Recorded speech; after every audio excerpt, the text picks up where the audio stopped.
Bueno, muchísimas gracias por la presentación, muchísimas gracias a Tecnicaña por la invitación y la posibilidad de estar aquí en el día de hoy, a todo su amable staff. Y en segundo lugar, quiero felicitar a Socaña por esa iniciativa realmente visionaria que tuvieron hace casi 50 años, hace un poco menos de 50 años, de crear Tecnicaña y de crear Cenicaña. Hoy vemos esa realidad que también mostró Freddy y que pudimos apreciar quienes participamos en la recorrida el día lunes por el centro de Cenicaña. Creo que ha sido un verdadero acierto que ubica a Colombia en las grandes ligas de la investigación y de la producción azucarera. Bueno, en el día de hoy entonces quiero comentar un poquito sobre el tema investigación, desarrollo e innovación desde nuestra perspectiva. Quiero comentar cuáles son los escenarios que se nos presentan, cambio climático, sustentabilidad, cómo alcanzar un poquito esa producción sostenible y también ver desde nuestra institución, la Estación Experimental Obispo Colombres de Tucumán, qué estamos haciendo en materia de investigación y desarrollo en temas de mejoramiento genético, de manejo agronómico, de sanidad y de industrialización. Bueno, indudablemente la humanidad ha presenciado cambios tecnológicos realmente magníficos. Todavía viven personas que no conocían ni la radio ni la televisión prácticamente. Todavía eso para dimensionar lo que ha ocurrido en los últimos 100, 120 años.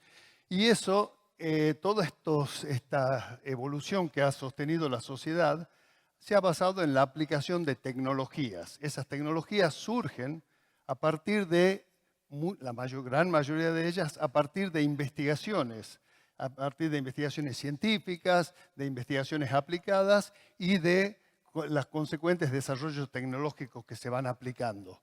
Ahora, muchas veces estas nuevas tecnologías son innovadoras y son aquellas que surgen para dar respuestas a problemas o necesidades, carencias, oportunidades, como dice ahí, ya sea a través del mejoramiento, la creación de bienes o servicios que resultan novedosos para la sociedad. O sea, tenemos ciencia que produce conocimientos, después los desarrollos tecnológicos, y no es un dato menor el tema de la transferencia para poder llegar a quienes verdaderamente son los usuarios de estas tecnologías. En caña de azúcar, ¿cuál es el escenario actual? Bueno, hay varios temas que nos preocupan a nosotros y son estos cambios que están ocurriendo en el planeta.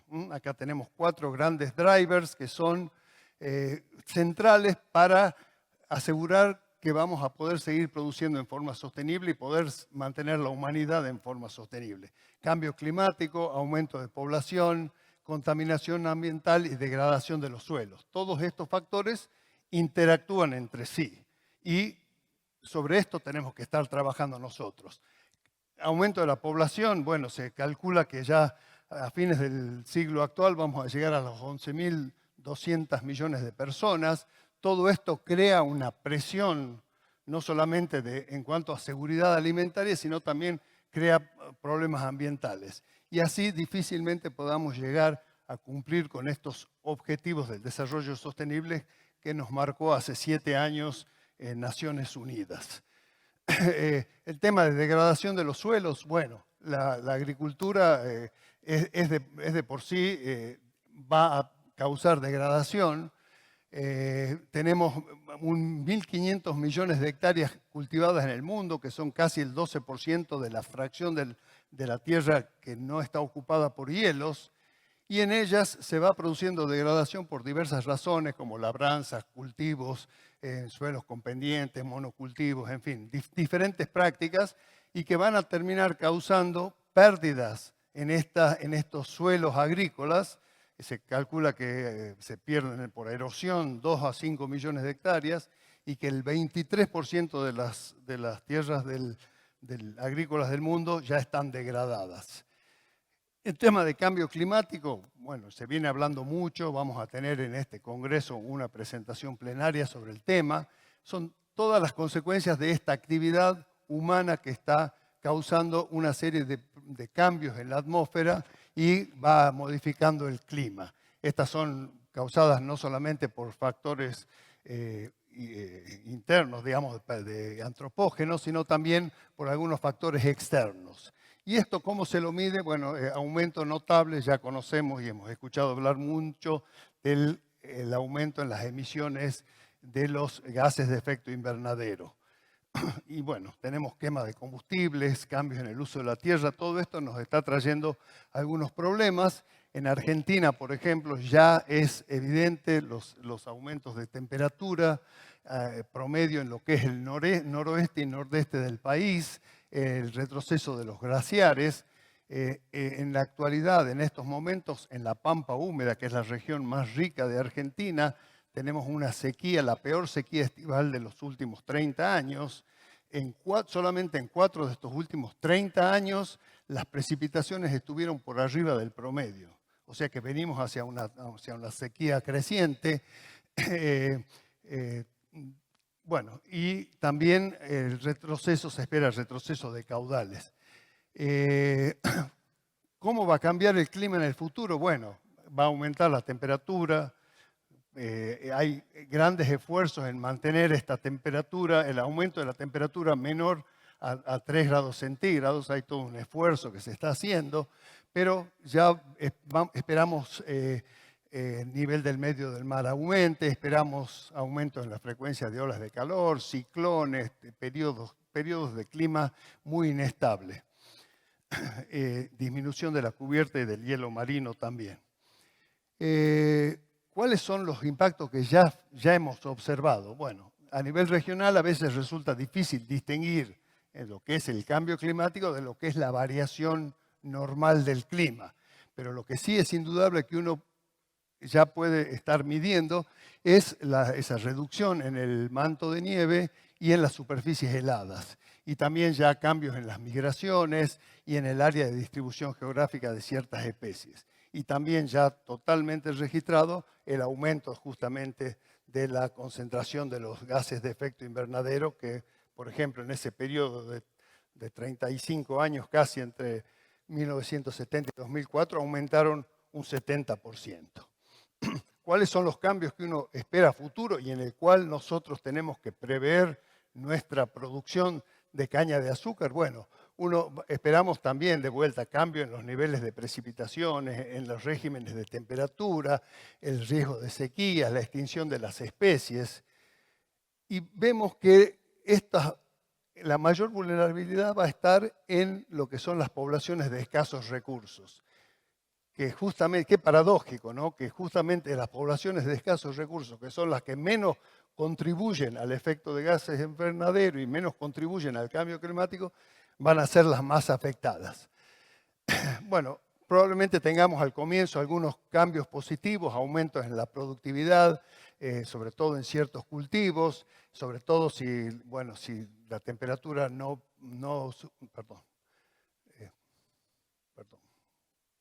sobre todo si la temperatura local aumenta de 1 a 3 grados, uno puede prever aumentos en la productividad, pero fuera de ese rango ya van a ser negativos los cambios y vamos a tener también efectos directos por cambios en lo que es la concentración, cambios en temperatura, precipitaciones y niveles de dióxido de carbono. En caña de azúcar, ¿qué es lo que puede uno esperar? Bueno, obviamente se altera no solamente lo que es el cultivo, sino también se altera todo el ambiente biótico y abiótico que los rodea. Va a haber cambios en la competencia entre las malezas y el cultivo, sobre todo siendo caña de azúcar C4, maleza C3, se van a ver más beneficiadas las malezas. Bueno, fuera de este rango óptimo de temperatura, es probable que los rendimientos culturales y sacarinos disminuyan, vamos a tener probablemente más requerimientos de riego, va a haber influencia en lo que es plagas, enfermedades y malezas, y también los cambios en las precipitaciones van a alterar toda esta relación entre el cultivo y sus agentes bióticos que están sobre el mismo. Este mundo, podemos preguntar, ¿está en transición o en problemas? Nosotros sabemos que el avance del conocimiento científico va a ser fundamental para poder enfrentar todos estos desafíos.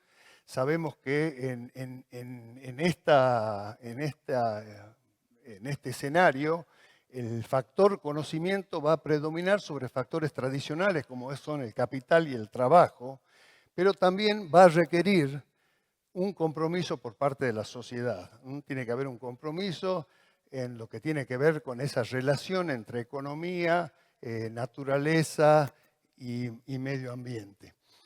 Esto, repetimos entonces, participación proactiva de la sociedad. Hay que buscar modelos que aseguren la sustentabilidad económica, social y ambiental.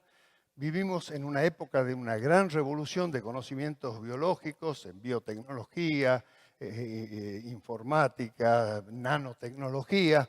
Bueno, todo eso seguramente va a contribuir, pero va a requerir realmente, vamos a necesitar desarrollos que apunten a esa sustentabilidad.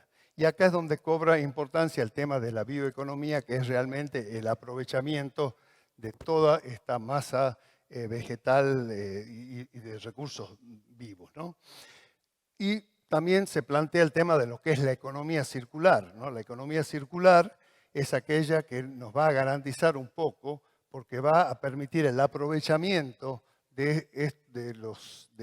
el aprovechamiento de todos los recursos que se van generando y vamos a disminuir lo que es el consumo y lo que es el desperdicio. Y esta bioeconomía es esa vertiente de la economía circular que se basa en los recursos biológicos renovables y su conversión, por supuesto, en alimentos, en forrajes y en bioenergía. Y, por supuesto, toca mucho de los sectores, el sector agropecuario nuestro, el sector de la caña de azúcar, el sector forestal, el sector pesquero, pero tiene implicancias en otro tipo de industrias, como ser industrias de la salud, producción de medicamentos, energías en general. La caña de azúcar, y eso lo hemos visto muy bien en la presentación anterior, es ya un ejemplo de una economía sostenible y que tiene bajo impacto ambiental. O sea, el rol nuestro es fundamental para garantizar un poquito esta reducción de los gases de efecto invernadero y de economía circular. Ahora, ¿qué es lo que tenemos que hacer nosotros para seguir produciendo en forma sustentable? Y no solamente producir en forma sustentable y producir con rentabilidad, sino también preservar y reconstituir los ambientes. Bueno, acá la clave está en estas dos palabras, productividad y sostenibilidad. Y eso es lo que vamos a ver ahora. Tratar de usar los insumos en forma racional. Cuando uno habla de producción sostenible en caña de azúcar, hay una serie de puntos, y yo en esta diapositiva y en la siguiente puntualizo algunos de los temas que necesariamente debemos encarar para garantizar una producción sostenible y para hacer que cada vez sea más sostenible, desde rotación de cultivo, variedades, optimización varietal, disponibilidad de caña semilla de alta calidad, uso de menor cantidad de semilla, labranza conservacionista, buenas prácticas de manejo, manejo eficiente de plagas y enfermedades, menor uso de fertilizantes convencionales, aplicaciones de reguladores de crecimiento. Son estas, al igual que las que sigue, son algunos de los temas que debemos abordar y que los voy a mencionar a continuación en la charla. También el uso de maduradores, el tema cosecha en verde, que es tan importante para garantizar la sostenibilidad, el manejo de los residuos agrícolas de cosecha, infraestructura de riego y drenaje, manejo regional, digitalización, agrotecnología, binaza, bueno, todos estos puntos que muchos de los cuales los ha presentado ya Freddy en la presentación anterior. Entonces, repetimos, la industria azucarera es un ejemplo ya de economía sostenible y de bajo impacto ambiental, pero todavía hay lugar para seguir mejorando. Y hay bastante lugar para seguir mejorando. Todavía no se sorprende del potencial que tiene la caña de azúcar, esta caña de azúcar tan noble que es capaz de transformar esta energía solar y convertirla en material que luego se reconvierte en bioenergía, ya sea a través de alcohol, a través de azúcar, a través de biomasa, a través de derivados.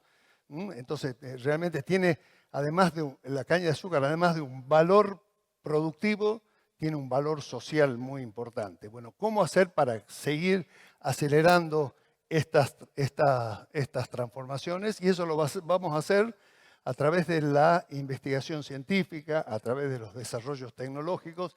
De ahí la importancia, tanto públicos como privados, de ahí la importancia que tiene, por ejemplo, aquí en Colombia, Cenicaña. Ahora, ¿cuáles son las investigaciones, desarrollos que estamos haciendo para seguir fortaleciendo la sostenibilidad del cultivo de la caña de azúcar? Imaginemos que nosotros pudiéramos, a través de un telescopio, pudiéramos hacer foco en aquellos aspectos agronómicos, aspectos varietales, aspectos de la sanidad del cultivo, de la industrialización, que son necesarios para asegurar la sostenibilidad de nuestro producto. Y yo voy a hablar de algunos ejemplos que tenemos en la Estación Experimental Agroindustrial Obispo Colombres de la provincia de Tucumán, Argentina. Para ubicarlos rápidamente, la producción de caña de azúcar en Argentina se hace en el noroeste del país, en la provincia de Tucumán se hace el 68% del área, y en las provincias del norte, Salta y Jujuy, el 32%. Ahí se hace. Y en el caso particular, algunos datos de Tucumán, tenemos 15 ingenios, 5.200 cañeros, tenemos 276.000 hectáreas de las 400.000, molemos alrededor de 16 millones de toneladas de caña, producimos 1.3 millones de toneladas de azúcar, 311.000 metros cúbicos de alcohol. Por supuesto, si ustedes ven arriba, un tonelaje que es la mitad de lo del Valle del Cauca. Y eso tiene su explicación, por un lado, en lo que es la cantidad de cañeros, pero también tiene su explicación en lo que es estas características. Las condiciones agrológicas son subóptimas. Tenemos un régimen monzónico de precipitaciones que van disminuyendo. Ustedes ven en el mapa el área de producción. La mitad oeste de la provincia son montañas y la mitad este son llanos. Y ahí es donde se ubica en parte el cultivo de la caña de azúcar. Y va disminuyendo en escasos 60, 70 kilómetros, va disminuyendo de 1.500 milímetros anuales a 700 milímetros anuales. Tenemos un moderado a severo déficit hídrico en la primavera, solo el 20% se riega, hay ocurrencias de heladas que son frecuentes y de importancia, y el 98% se cosecha en forma mecanizada. Y la zafra es de octubre a noviembre, y bueno, las plantaciones son otoño-invernales usando caña de alta calidad que provee la estación a través de su proyecto Vitroplantas. Bueno, en esas condiciones, imaginemos esa mirada en este telescopio, que podemos hacer énfasis en primer lugar en lo que son el aspecto de las variedades, porque entendemos que las variedades son la base para la generación de la biomasa y de lo que se aprovecha de esa biomasa. En esa creación de nuevas variedades, estos son algunos de los objetivos: tolerancia a frío, búsqueda de variedades energéticas, búsqueda de resistencia, y utilizamos el mejoramiento genético convencional, nos apoyamos mucho en el nuevo germoplasma y hacemos uso de biotecnología, como vamos a ver ahora. En el tema de nuestro programa de mejoramiento, la clave es buscar tener una agroindustria diversificada, buscando variedades que tengan, además de producción de azúcar y de biomasa, que tengan también tolerancia a estreses bióticos y abióticos, de tal manera que uno pueda ampliar el margen de la producción. El objetivo del mejoramiento, no me voy a detener mucho porque es similar a los que son los objetivos de mejoramiento en cualquier programa de caña de azúcar, que es mejorar los rendimientos de sacarosa, etanol y biomasa. Y en los objetivos específicos también son bastante comunes a lo que son los programas de mejoramiento, pero sí me quiero detener en el tercero, que es maduración temprana. Justamente como yo mencioné, que tenemos heladas que son frecuentes, tenemos que buscar maduración temprana y sostener esa acumulación de sacarosa durante el periodo de zafra. Y tenemos, bueno, las otras características del programa de mejoramiento. Estos son programas de mejoramiento que también quienes hacen el mejoramiento conocen, demora muchos años, desde 11 a 14 años, durante el cual también realizamos investigaciones y también llevamos a cabo un censo varietal cada 3 años para conocer la distribución de las nuevas variedades. El esquema es basarse mucho en lo que es el uso de los recursos genéticos, las colecciones de germoplasma, la producción de los cruzamientos, la semilla botánica y después toda la etapa de selección, desde plantines individuales hasta poder liberar las nuevas variedades a través de ese proyecto Vitroplanta que permite entregar caña semilla de alta pureza y de alta calidad sanitaria y genética en cantidad suficiente para los productores. Repito entonces, clave resulta el tema de los recursos genéticos. Para eso hacemos intercambio de materiales con diferentes centros, lo enriquecemos con clones avanzados del proceso de selección y también de programas nacionales. Para eso entonces hemos incluso construido y habilitado una cuarentena que está a partir de 2015, lo cual nos permite introducir materiales como los que ya hemos introducido y liberado desde 2 programas de mejoramiento de Estados Unidos y estamos en tratativas con otros organismos de Australia y de la Isla Reunión para hacer estos intercambios. Este es un poco el área, quienes nos acompañaron en Argentina, en Tucumán, en 2019, conocen el área de la estación donde se produce la semilla botánica, tenemos el área de cruzamiento, crianza, etcétera, etcétera. Y producimos 1.700 tallos anuales de 100 diferentes genotipos y ese volumen nos da 1.000 inflorescencias, 500 cruzas, 70.000 plantines por año, partimos de 70.000 plantines por año, y luego vamos disminuyendo en el clásico embudo invertido, donde vamos a terminar después de todas las etapas de plantines individuales y de multiplicación clonal, los ensayos internos y ensayos externos, podemos o no terminar con alguna variedad que sea mejorada. Tenemos 90 hectáreas de superficie de ensayos, habilitamos por año 18 hectáreas y hacemos alrededor de 200.000 evaluaciones. Tenemos un fuerte apoyo interdisciplinario de las disciplinas básicas de la estación, como ser química, fitopatología, zoología, de tal manera que de tener ese acompañamiento necesario en la selección de las nuevas variedades. Acá tenemos un listado de lo que son las variedades que hemos liberado en los últimos años, que lentamente ya van reemplazando a variedades viejas y eso se lo puede apreciar ya en los censos varietales. Una cosa que sí hacemos, que nos parece importante, es el registro en el Registro Nacional de Cultivares y en el Registro Nacional de Propiedad de los Cultivares del INASE, es el registro de las variedades a través de 54 caracteres exomorfológicos. O sea que hacemos valer nuestra propiedad intelectual. De esa manera podemos intercambiar materiales y ya hemos abastecido con variedades y con líneas avanzadas a otras zonas del país, haciendo valer, como digo, la propiedad intelectual y cobrando las regalías correspondientes. Algunas dificultades que tenemos en todo este programa de desarrollo de nuevas variedades. En primer lugar, quienes trabajan con caña de azúcar conocen su alta complejidad genética. Después que tenemos ganancias que son ganancias genéticas lentas, aparte de la duración del proceso de mejora, tenemos todo lo que son los efectos genéticos no aditivos y la fuerte interacción genotipo por ambiente que se da. Todo esto resta un poco y dificulta el proceso. Y también tenemos esto de la protección de la propiedad intelectual, al ser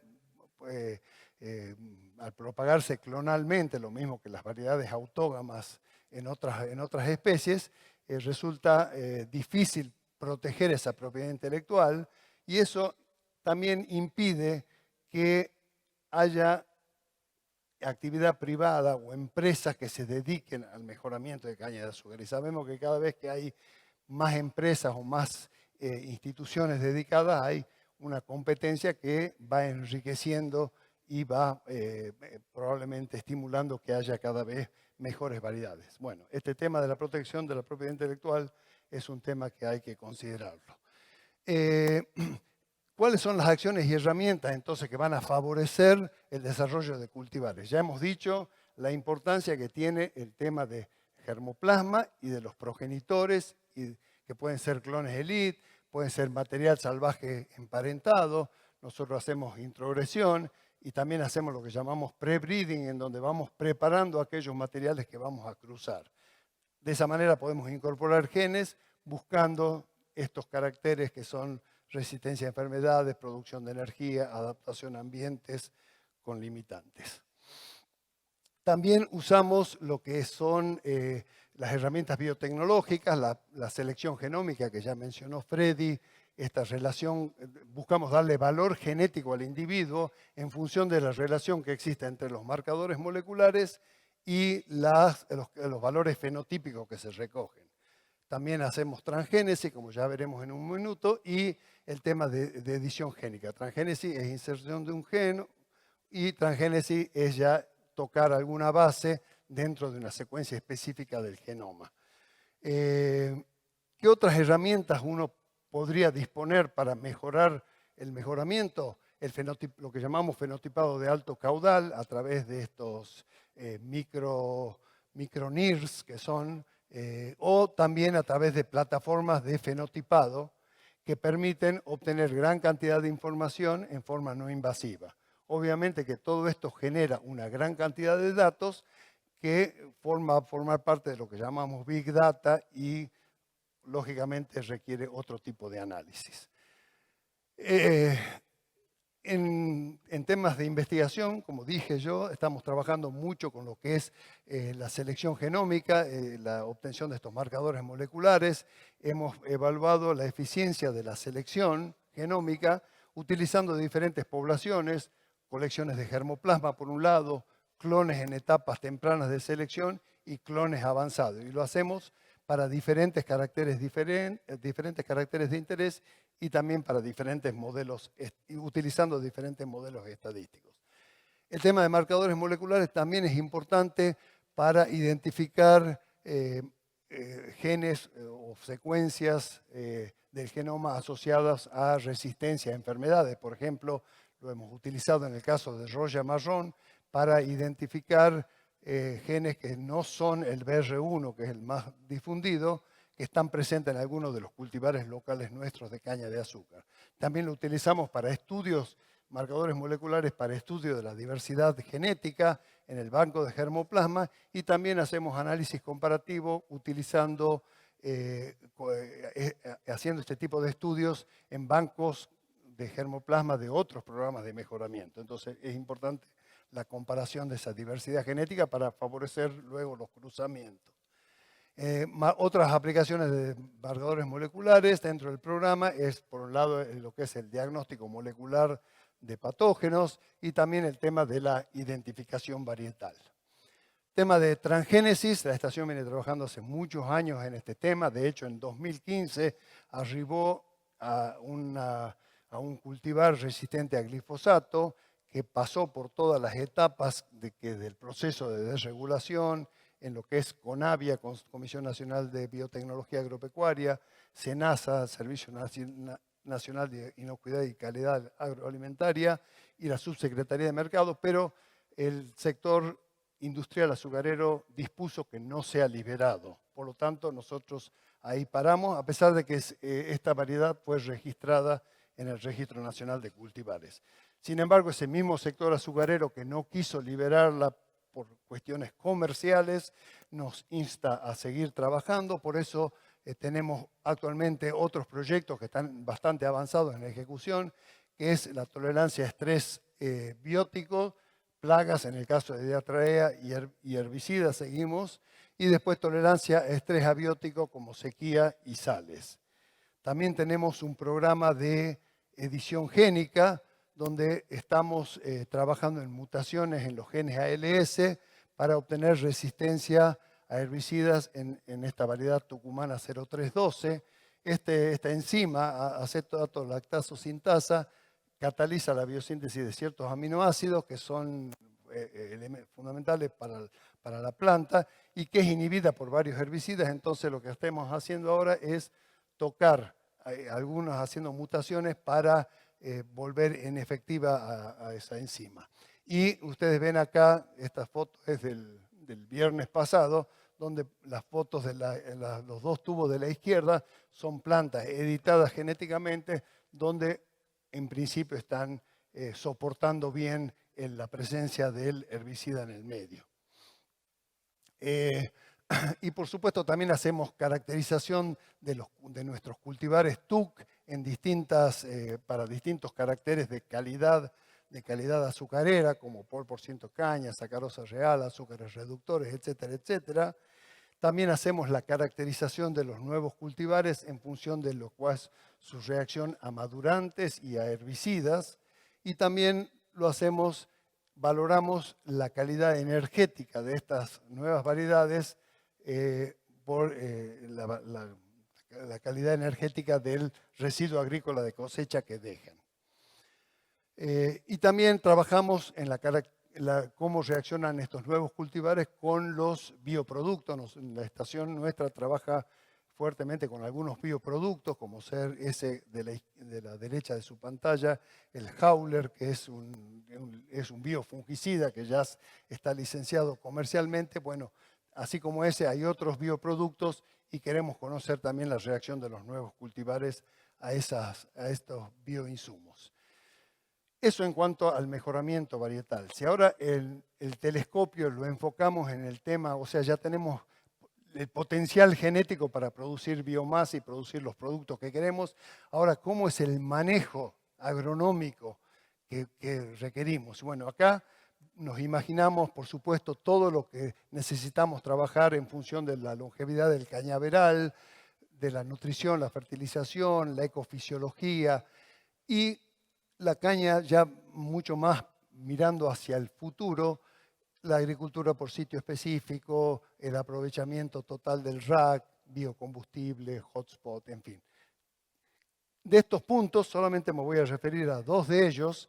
El primero que tiene que ver con lo que ha significado el gran cambio de los últimos 20 años en Tucumán con la introducción de la cosecha mecánica, la cosecha integral y la disminución de la quema. Si ustedes ven acá, podrán apreciar la línea gris como a partir del 90 y ahora casi en un 98% la cosecha es totalmente integral y en la misma medida han ido descendiendo lo que es la cosecha manual y la cosecha semimecánica. Y eso ha contribuido a disminuir el fuego y ha contribuido a aumentar lo que son estos residuos agrícolas de cosecha.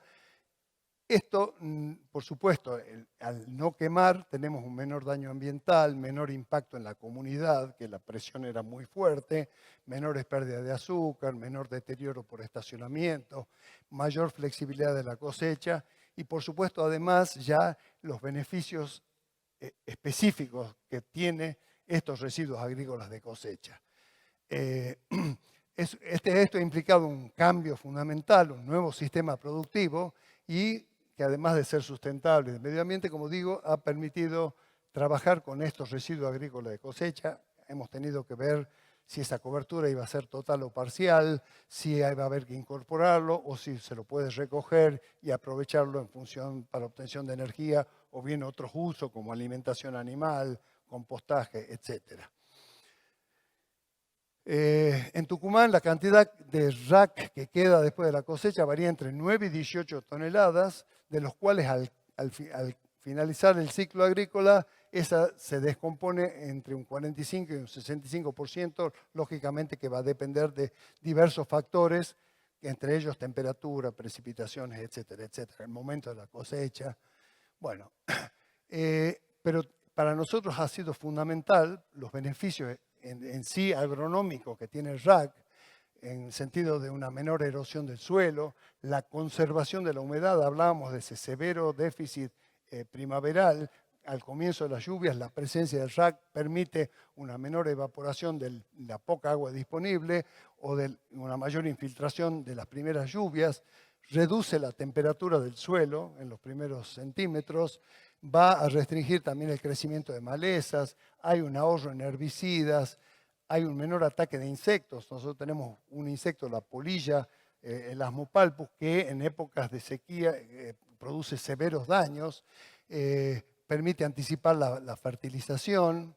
Sabemos que con productos a base de nitrógeno tardan entre 10 y 15 días en estar asimilables por la planta, entonces esto nos permite incorporar antes el fertilizante, permite a la larga un aporte de materia orgánica y también una menor compactación del suelo en lo que es cuando hay alta humedad.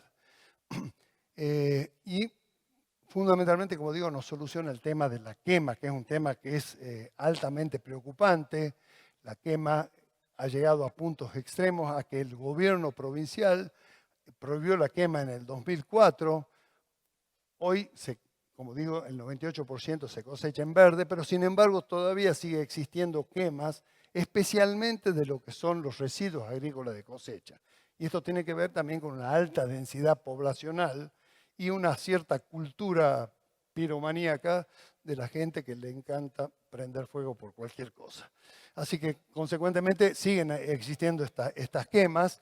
Y acá nosotros, especialmente estas quemas en los años que ustedes ven, años que hay con poca ocurrencia de heladas, como son estos años sin ocurrencia, con poca ocurrencia de heladas, como son las barras verdes, comparada con lo que es el porcentaje de la superficie que se quema cuando tenemos años con heladas fuertes. Hemos llegado a tener hasta un 70% del área total quemada. La última fue en el año 2020, un 40%.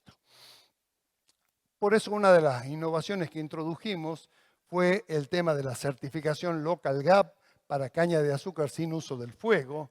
Y esta fue una solución para poder demostrar que en realidad los cañeros no querían quemar, sino que eran unas consecuencias de la presión poblacional.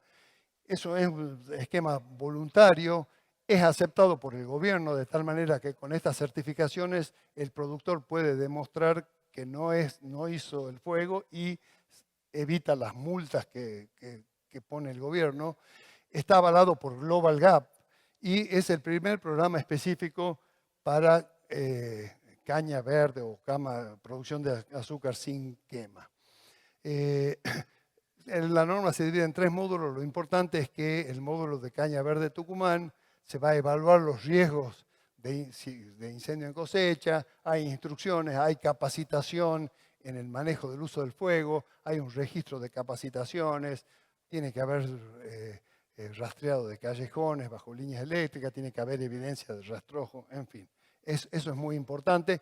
Y ustedes ven también acá el aumento, cómo ha ido evolucionando el aumento de la superficie certificada, que ahora están alrededor de las 42.000, 47.000 hectáreas de esas 276.000. El otro tema que le quería mencionar del manejo agronómico tiene que ver con la nutrición. La nutrición es un aspecto clave en la caña de azúcar. Sabemos que hay entradas y salidas de nutrientes, entradas por abonos orgánicos, fijación de nitrógeno, fertilizantes, residuo agrícola de cosecha, y también hay salidas como ser lavado, oxidación, escurrimiento, pérdidas gaseosas y por supuesto la cosecha, que es la que se lleva la gran cantidad de materiales. Si uno analiza, sabe que la caña va a extraer entre 800 y 1.500 kilogramos de nutrientes por hectárea y por año. ¿Por qué? Porque la caña tiene un alto requerimiento nutricional que va entre 1.000 y 1.900. Entonces, ahí en la tabla ustedes ven algunos de los valores que se necesitan para reponer, pero lógicamente que esto va a estar en función de cuál es el contenido que hay en el suelo. Lo concreto es que la caña de azúcar, digamos, se lleva gran cantidad de material y nosotros necesitamos reponer. Por lo tanto, una de las maneras que vamos a reponer es con la fertilización, que por supuesto tiene que hacerse en tiempo, en forma y en función de monitoreo y de diagnósticos. Pero acá surge otra gran innovación, que es el tema de los bioproductos, que también contribuye a la sostenibilidad en caña de azúcar. Los bioinsumos son ingredientes activos que ya sean de origen vegetal o microbiano, y pueden ser bioplaguicidas, pueden ser bioestimulantes o biofertilizantes. Y vemos nosotros una gran revolución en la actualidad con este tema de los bioinsumos. Vemos que es un mercado que se calcula que para el 2025 va a estar en alrededor de los 3.500 millones de dólares. En Argentina va creciendo a una tasa de un 15% anual. Y algo que hemos podido apreciar no solamente en Argentina, sino también en países vecinos, como Brasil, esto ha dado lugar al surgimiento de pequeñas y medianas empresas de base tecnológica. Y de acá, ustedes mismos en la exhibición comercial seguramente van a poder apreciar algunas de estas empresas que proveen estos bioinsumos. ¿Y esto por qué surge? Surge a partir de que hay un escenario regulatorio que es más favorable porque imagínense en lo que es, si aprobar un químico es difícil, imagínense en estas mezclas que son a veces difíciles de controlar. Bueno, aparentemente hay un escenario regulatorio más favorable, y el otro gran driver de la explosión de los bioinsumos es el aumento en el precio de los insumos de origen químico, especialmente en el tema de los fertilizantes. Bueno, y ustedes ven que ya hay grandes actores, grandes empresas de agroquímicos que se están plegando en todo lo que es esta orientación hacia los bioinsumos. En el caso de los biofertilizantes, ustedes ven cuál es la proyección hasta 2027. La mayor parte son a base de fijadores de nitrógeno y de productos que son solubilizantes del fosfato. Son los que son más demandados en el mundo, pero también hay otros solubilizantes de zinc y productos que van a favorecer la absorción de otros nutrientes. Bueno, ustedes ven que realmente es algo que se viene. En la estación experimental venimos trabajando desde 2004 hasta ahora, y realmente hemos sido capaces de establecer relaciones con empresas privadas y con productores, de tal manera que hoy podemos decir que el productor de Tucumán es un adoptante de esta tecnología. Nosotros en temas de investigación hemos creado un separio de bacterias que son promotoras de crecimiento, especialmente de Azospirillum y Gluconocetobacter. Hemos preparado los medios de cultivo utilizando partes de lo que es la caña de azúcar. Hemos definido protocolos de trabajo estandarizados y trabajamos mucho en lo que es la difusión. Y esto, como digo, es un caso de éxito porque en la actualidad en Tucumán 70.000 hectáreas de caña soca y 15.000 hectáreas de caña planta hoy se aplican con biofertilizantes. Una modesta contribución a reducir la emisión de gases de efecto invernadero, especialmente del óxido nitroso, que es mucho más contaminante, mucho más aportante a estos gases que el dióxido de carbono, por ejemplo. Si ahora nos enfocamos en lo que es la parte sanitaria del cultivo, en la parte sanitaria, nuestro telescopio nos dice que prestamos mucha atención a lo que es la sanidad de los cultivos en temas de plagas, de enfermedades, de malezas, pero también que estamos contribuyendo desde el punto de las disciplinas sanitarias a lo que es todo el mejoramiento, a lo que es la evaluación de germoplasma, de nuevas variedades y la parte de vitroplantas. Entonces lo hacemos con las disciplinas de fitopatología, malezas, zoología, biotecnología.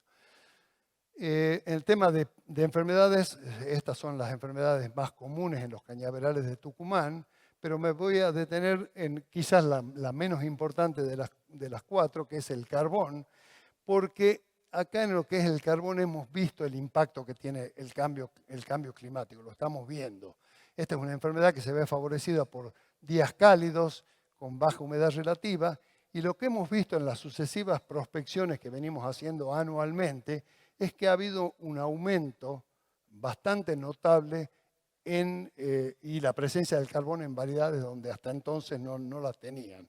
Ustedes ven de los últimos 2 años, evaluando numerosos lotes en varias localidades y en departamentos, en 2 campañas agrícolas, sobre 10 variedades de caña de azúcar, y hemos visto que, como dije, de ser una enfermedad que aparecía esporádicamente, hoy la tenemos con niveles de incidencia máxima, por supuesto son valores de incidencia máxima que son bastante llamativos. Lógicamente lo estamos asociando con algunos cambios en el clima, pero también, bueno, habrá que estudiar un poquito más sobre la variabilidad del patógeno.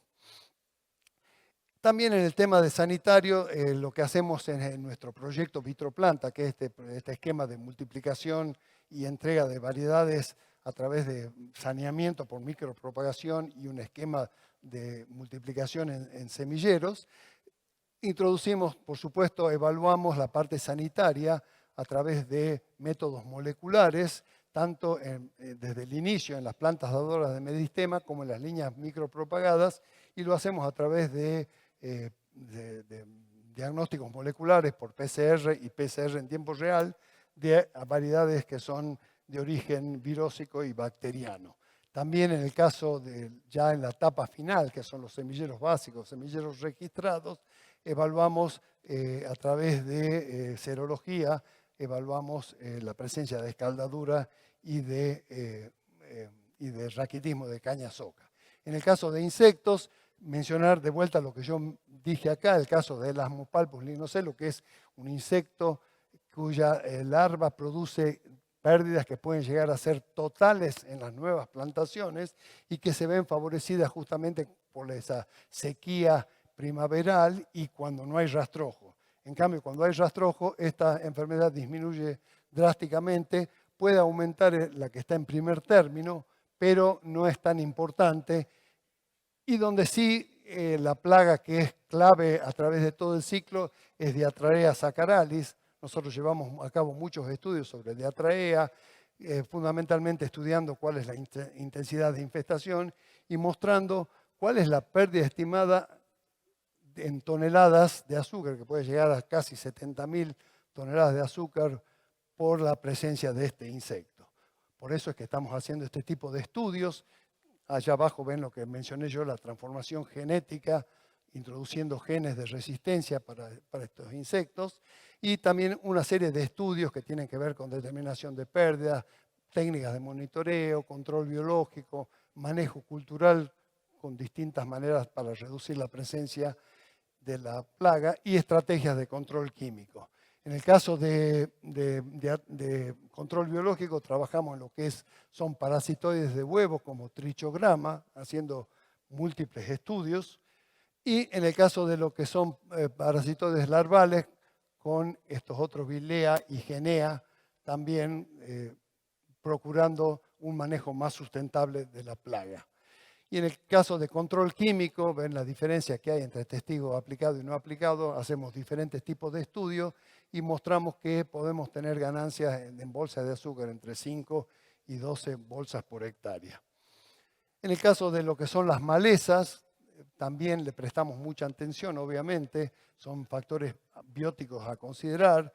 Estas son las tres malezas más importantes del cultivo, pero también tenemos otras como el pasto cubano, Tithonia tubiforme, que viene descendiendo desde el norte cada vez con mayor intensidad. Habrá que ver si es cambio climático o simplemente diseminación. También tenemos otro tipo, una gran cantidad de malezas como ustedes ven ahí. ¿Qué es lo que estamos haciendo como novedoso en el caso de control de malezas? Ya desde hace muchos años hemos introducido lo que es la rotación, especialmente con soja. Hoy se hace en un 60%, si ustedes ven el mapa, el área en verde es el área con caña de azúcar, los puntitos amarillos son las áreas con soja, puntitos rojos son áreas con maíz, y ustedes ven en el área de caña de azúcar la rotación al cabo de los 5 o 6 años se hace con soja resistente al glifosato, lo cual trae aparejado un beneficio en el control de estas gramíneas perennes, aporte de nitrógeno, mejor preparación de la cama de plantación, interrumpe el ciclo de enfermedades. Eso es realmente una de las maneras más importantes de controlar estas malezas. También tenemos otras innovaciones como aplicaciones con pantalla o lo que llamamos doble circuito, también aplicaciones al momento de la cosecha, también en caso el uso de drones por arriba, especialmente en el caso del tupulo, que es una enredadera que va creciendo por arriba, entonces uno puede no solamente detectarla a través de los drones, sino programarla para hacer la aplicación en un momento en donde ya no pueden entrar las pulverizadoras terrestres. Estamos buscando siempre herbicidas que permitan reducir esa carga ambiental y prevenir la selección de especies resistentes, y estamos desarrollando bioherbicidas a partir de estos residuos agrícolas de cosecha y también de otros derivados industriales de otros cultivos. Estamos buscando el desarrollo. Acá tienen lo que es el dron para la aplicación que yo mencionaba de cicios poliacantos. Si ahora nos concentramos por último en el tema de la industrialización, nosotros ya trabajamos en lo que es tener esa variedad mejorada, tener las mejores prácticas agronómicas y sanitarias. Bueno, toda esa mejor materia prima nos tiene que servir de insumos para producción de los distintos productos y buscando siempre una mayor eficiencia energética, mayor recuperación de azúcar, mayor producción de alcohol, etcétera, etcétera. Este telescopio nos planteamos entonces en el caso de la parte de industrialización. Hoy en Argentina y especialmente en Tucumán conviven tecnologías viejas con algunas de las tecnologías modernas, pero tenemos, en nuestro caso, tenemos un enorme potencial de optimizar. Y hay temas como en el caso de producción de azúcar, como ser la recuperación y calidad de azúcar en las fábricas, la eficiencia energética en los procesos, el consumo de agua. Hemos sido capaces de bajar de 18, 20 metros cúbicos por tonelada de azúcar, hemos bajado a 2, pero bueno, la ideal es llegar a 0. Necesitamos mejorar todo lo que es el manejo integral de efluentes, la automatización y monitoreo de procesos, reducción en tiempo de proceso. Todos estos son lugares para seguir innovando, al menos en el caso de Tucumán. Y en el caso de la producción de energía, necesitamos eficiencia para maximizar los excedentes de energía. Hay procesos que son claves, como ser la disminución de pérdidas en los procesos, mejoras en la fermentación, disminución del volumen de vinaza. Ayer en Incauca vimos realmente cómo hacen un gran esfuerzo en disminuirlo, procesos integrados energéticamente, bueno, por supuesto, obtención de bioenergía a partir de la vinaza, generación o cogeneración de rastrojos, el etanol de segunda generación a partir de los excedentes de bagazo o de los residuos agrícolas de cosecha, extensión de la zafra con alternativas como sorgo sacarino o sorgo energético, el tema de las usinas flex que ya hay en Brasil, o sea, va a complementar lo que es la producción de alcohol a partir de caña de azúcar o de sorgo. Y después, por supuesto, nuevas tecnologías para el aprovechamiento del bioetanol, como ser la producción de hidrógeno para alimentar la bioelectromovilidad. Hay dos D que consideramos que no se deben separar, que son, por un lado, la descarbonización de nuestra matriz energética y después el desarrollo económico con sostenibilidad. El tema de biocombustible es un tema básico. Nosotros podríamos, con bioetanol de carbono neutro, podríamos sustituir hasta el 90% de las emisiones de los combustibles fósiles que se producen.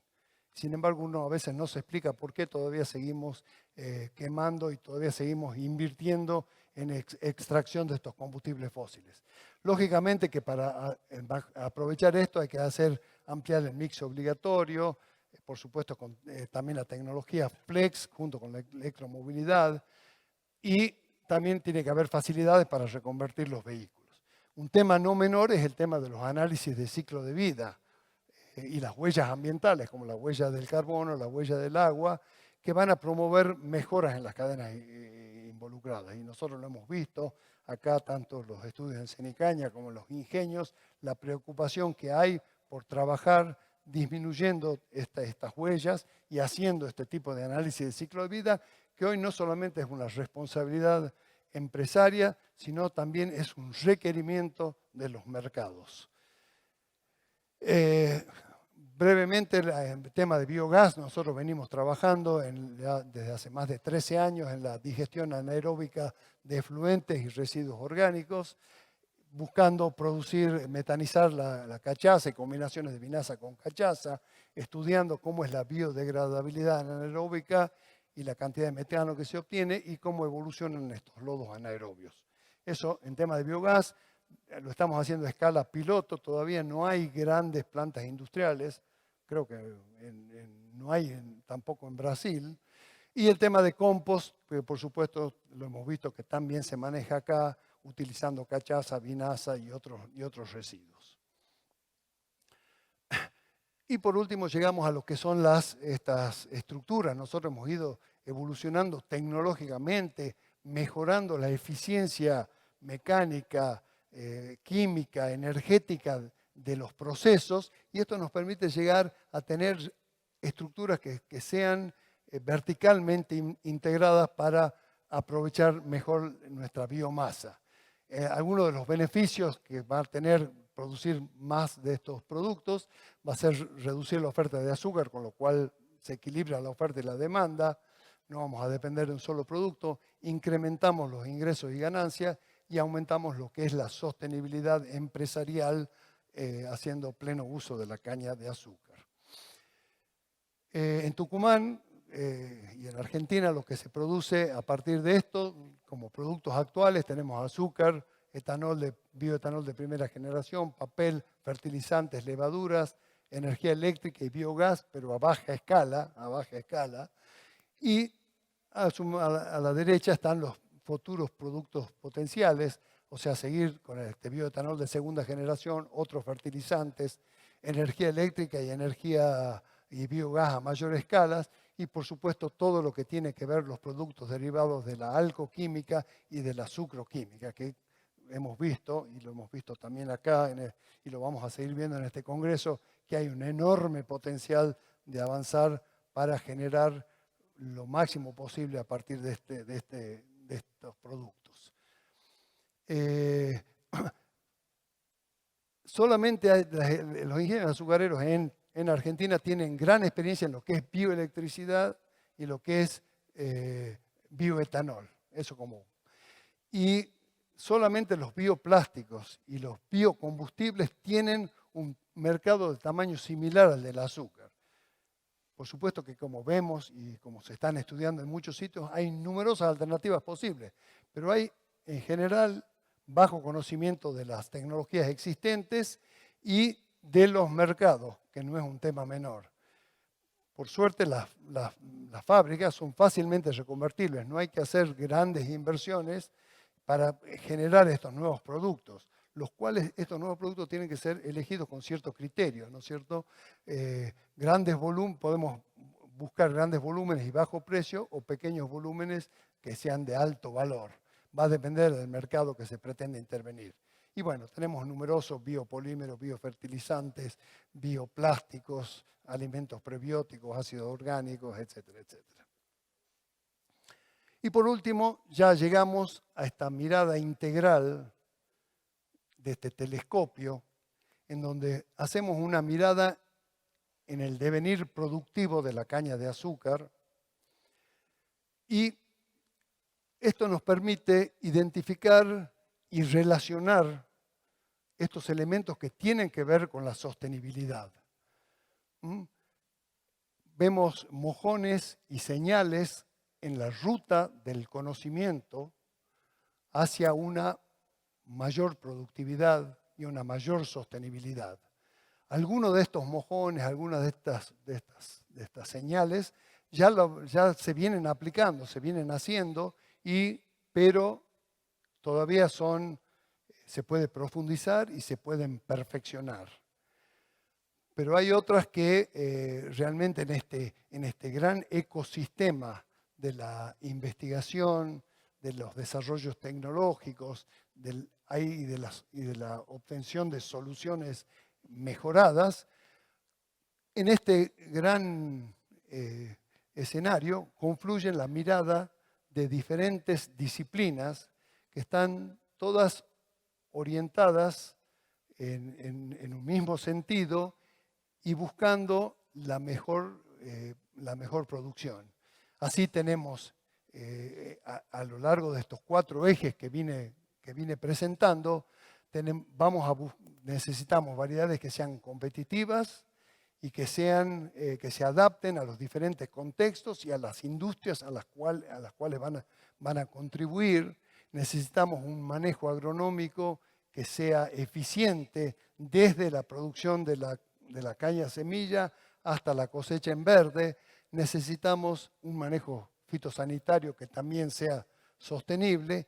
Y por último, toda esa biomasa mejorada tiene que servir para industrializarlo en estas estructuras verticales integradas que son las biorefinerías, que nos van a producir múltiples productos que van a contribuir, como digo, a la sostenibilidad del cultivo de la caña de azúcar. Esa es la visión de este telescopio nuestro desde la Estación Experimental Agroindustrial Obispo Colombres. Bueno, muchísimas gracias.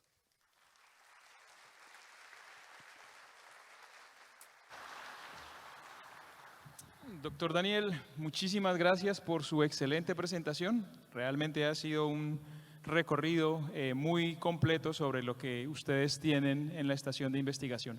Tenemos varias preguntas dentro de la aplicación, pero realmente solamente tenemos tiempo para una de ellas.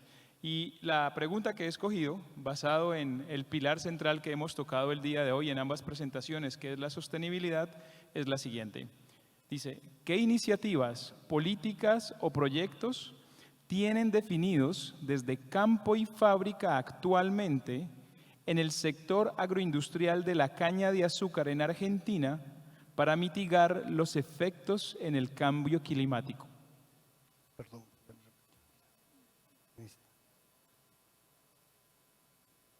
Bueno, creo que un poco es lo que yo he venido señalando. Yo creo que la industria gradualmente se ha ido comprometiendo con tomar algunas de estas decisiones. Creo que estas tienen que venir también acompañadas de decisiones políticas. Hay decisiones que son de políticas públicas, como ser el tema de biocombustibles. Lamentablemente en Argentina no vemos crecer la mezcla, el corte de alcohol como combustible. Es más, se lo intentó bajar. Hay fuertes inversiones inclusive públicas en todo lo que tiene que ver con la extracción de petróleo, y por eso hablo de que el sector azucarero acompaña, hace un esfuerzo importante. Todavía hay lugar para grandes mejoras, pero todavía necesita el acompañamiento del sector público. Doctor Daniel, muchísimas gracias. Un aplauso más para esta gran plenaria que hemos tenido en esta mañana.